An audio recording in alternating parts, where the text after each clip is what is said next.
શુક્રવારે એકતાનગરમાં સરદાર પટેલની 150મી જન્મ જયંતિની ઉજવણી કરવામાં આવશે. એકતા દિવસ પર આ નિમિત્તે ખાસ પરેડનું આયોજન કરવામાં આવ્યું છે. દિલ્હીના પ્રજાસત્તાક દિવસની પરેડની તર્જ પર જ એકતા દિવસ પર પરેડ છે, જેમાં પ્રધાનમંત્રી મોદી હાજરી આપવાના છે. આજે આ પરેડનું રિહર્સલ કરવામાં આવ્યું, જેમાં BSF, CISF, ITBP, CRPF, SSB, જેએનકે, Punjab, Assam, Gujarat, Tripura, Odisha, Chhattisgarh, Kerala, Andhra Pradesh, Maharashtra, Madhya Pradesh અને એનસીસી સહિત કુલ 16 કન્ટીજન્ટ્સ સહભાગી થયા હતા.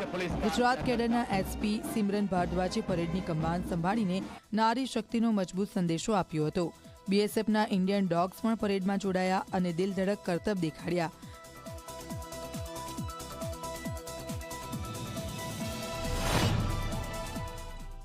બહુ મોટા સ્વરૂપમાં પ્રથમવાર મૂવિંગ પરેડ વગેરે થશે, જેમાં બીએસએફ, સીઆઈએસએફ, આઈટીબીપી વગેરેના કન્ટિન્જન્ટ્સ હશે.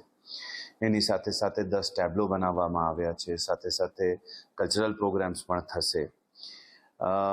દર વર્ષની જેમ વિભિન્ન ડેવલપમેન્ટલ પ્રોજેક્ટ્સ જે એકતાનગર ખાતે થઈ રહ્યા છે, એના લોકાર્પણ અને ખાતમુહૂર્ત પણ માનનીય